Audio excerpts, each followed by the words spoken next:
ka tabo ya allambo ibo ba da uba ba zan yi lafilan garara ba kai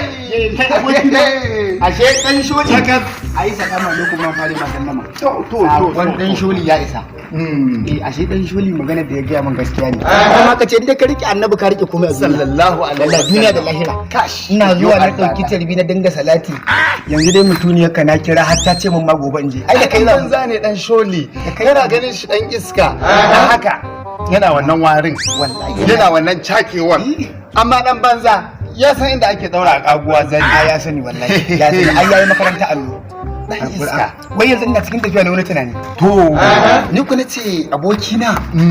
yanzu idan a kawa ake cewa me wani aboki da Allah yake cewa ni da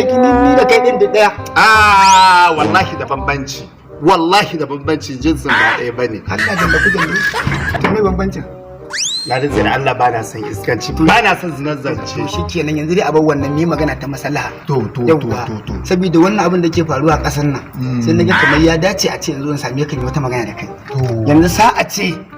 za a baka mulkin Najeriya na awa daya wannan abu ne da yake cikin ranka wanda zaka iya yin sa a cikin awa dayan nan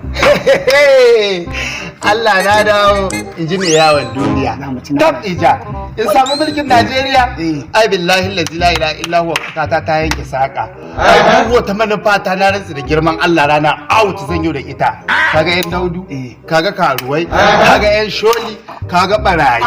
kaga yan dam kaga yan iska billahi la ilaha illa huwa kowanne sai ya samu mukami kaga yankin Zamfara yan sholi zan tsiba je ajiye su rukuni guda su tsare mun wannan wajen kaga Sakwato yan daudu billahi da zinan zai je su cake mun wajen to kai daya su ba ga birni ba su ba ga kauye ba su ba ga daji ba to ka ce karuwai kuma kaga yankin Maiduguri na san yankin Maiduguri na rantsi da Allah nan zan je ce su tare min wannan wajen ko kuma irin ku kazamai haka ku tsare min Kano a da ma nan kai za a ba gwamna ma a Kano da kaga gwamnan kazamai ku jalla Allah ya dai shekara 3 ban wanka ba wannan akwai dan ramatin ta kella wai ya tsaya man karasa yaki